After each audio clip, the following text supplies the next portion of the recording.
রসুলের কি মুবারক। কবর বলতে কি আপনার কষ্ট পাইছেন? আমি কিন্তু কবর বলি সওয়াবের আশায়। কিসের আশায়? হাদিসে কবর আসছে, মারতুবি কবরি রাসূলিল্লাহ। সাহাবা বলছে রসুলের কবরের পাশ দিয়ে অতিক্রম করলাম, তো সাহাবা সওয়াব পাইবো, আমি পাবো না? কোন হাদিসে পাই নাই রসুলের কবরকে রওজা, আমি পাই নাই। যদি কেউ পান আমার জানাই দিও, পাইলে আমিও কমবো। হ্যাঁ, রওজা কোন জায়গাটা? রসুল বলছে যে রসুলের কবর অর্থাৎ আম্মাজান আয়েশা সিদ্দিকার যে ঘরটা রাদিয়াল্লাহু তাআলা আনহা, ওনার এই ঘর আর মিম্বর এর মাঝামাঝি জায়গাটাকে বলছে রওজাতুম মিন রিয়াজিল জান্নাহ। এটা রওজা বলছে, ওই জায়গাটাকে রাসূল আকরাম সাল্লাল্লাহু আলাইহি সাল্লাম রওজা বলছে। তো ওইটাকে তো বলে নাই হাদিসে। হ্যাঁ, রওজা বললে গুনাহ হবে না নিশ্চিত, কিন্তু সওয়াব হবে কিনা ভাই এটা আমার জানা নাই। সওয়াব হতে হলে অবশ্যই কোরআন সুন্নাহয় থাকতে হবে। চলুন তাহলে দেখে আসি কোরআন সুন্নায় রওজা বলার দলিল আছে কিনা। মৌলবী নাকি রওজা বলার দলিল পায় না।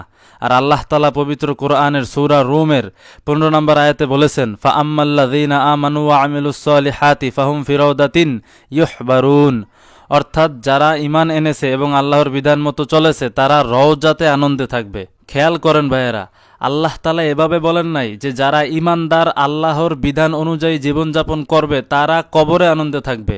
আল্লাহ তাআলা কবর শব্দ বলেন নাই, আল্লাহ তাআলা বলেছেন রওজাতে আনন্দে থাকবে। কোরআনের ভাষ্য অনুযায়ী যদি ঈমানদারদের কবর হয় রওজা, তাহলে যিনি সর্বপ্রথম এবং সর্বশ্রেষ্ঠ ঈমানদার এবং সকল ঈমানদারদের নবী মুহাম্মদ সাল্লাল্লাহু আলাইহি সাল্লাম তিনি যেখানে শুয়ে আছেন সেটা নিঃসন্দেহে আ'জামু ওয়া আফদালু ওয়া আকবারু রওদা, সবচেয়ে বড়, সবচেয়ে মহান, সবচেয়ে আজিম রওজা।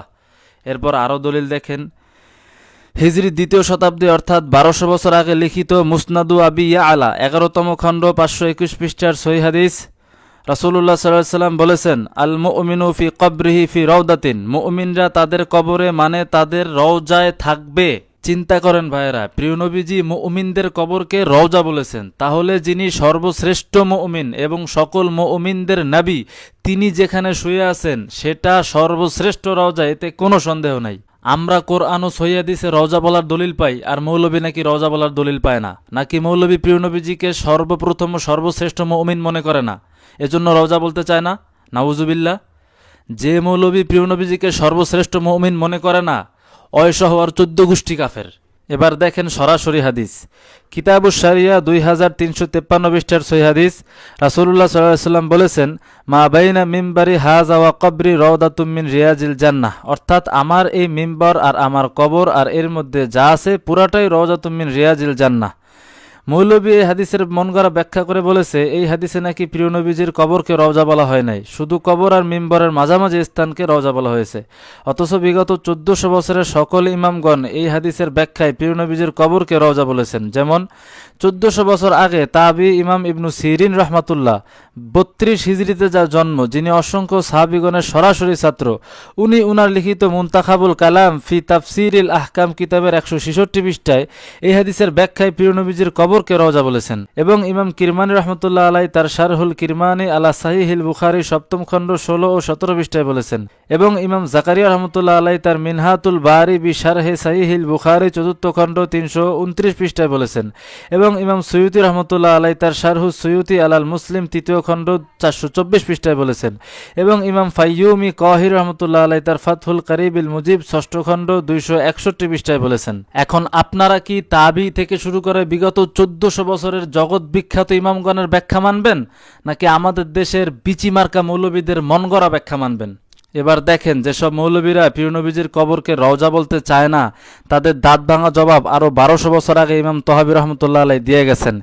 ইমাম আবু জাফর তহাবি রহমতুল্লাহ, যিনি আহলে সুন্নাত ওয়াল জামাতের ইমামদের একজন, যাকে হানাফি মাযহাবের আকীদার ইমাম বলা হয়, যার আকীদার কিতাব না পড়ে কোনো মায়ের বেটা আলেম হইতে পারে না, উনি উনার লিখিত শারহু মুশকিলিল আসার কিতাবের 7ম খণ্ডে 314, 315, 316, 317, 318, 319, 320, 321, 322, 323 ও 324 পৃষ্ঠায় রওজা বিষয়ে কুরআনের আয়াত এবং এ বিষয়ে বর্ণিত সকল হাদিসকে উল্লেখ করে চূড়ান্তভাবে জবাব দিয়েছেন।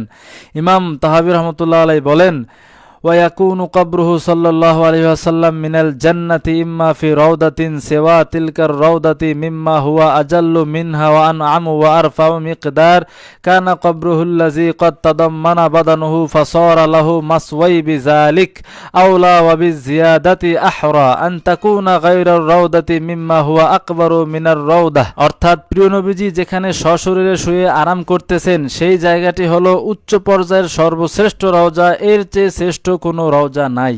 কিয়ামত পর্যন্ত যতই বিচিমার্কা মৌলবী আসুক না কেন, ইমাম তহাবী রহমতুল্লাহ আলাই 1200 বছর আগেই দাঁত ভাঙা জবাব দিয়ে গেছেন আলহামদুলিল্লাহ।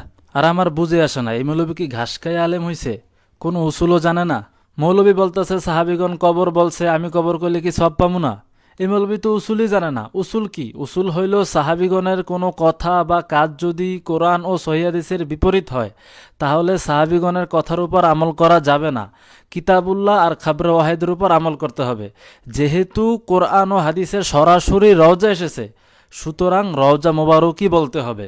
কোরআন হাদিস শিখায় রওজা মোবারক বলে সম্বোধন করতে, আর এই বিচিমার্কা মৌলবী আপনাদেরকে শিখায় কবর বলে সম্বোধন করতে। এই মৌলবী ক্লাসের কিতাবগুলো ভালো করে পড়ে নাই, যদি পড়তো তাহলে সব বুঝতো পাইতো। না জানে দলিল, না জানে উসুল, আবার বিচিমার্কা পণ্ডিতগিরি দেখায়। যাই হোক, আপনারা এসব বিচিমার্কা মৌলবীদের কথায় বিভ্রান্ত হবেন না। মনে রাখবেন, বিগত 1400 বছর ধরে আহলে সুন্নাত ওয়াল জামাত অর্থাৎ আমরাই সঠিক, ওরাই বাতিল। সবাই ভালো থাকবেন। আসসালামু আলাইকুম।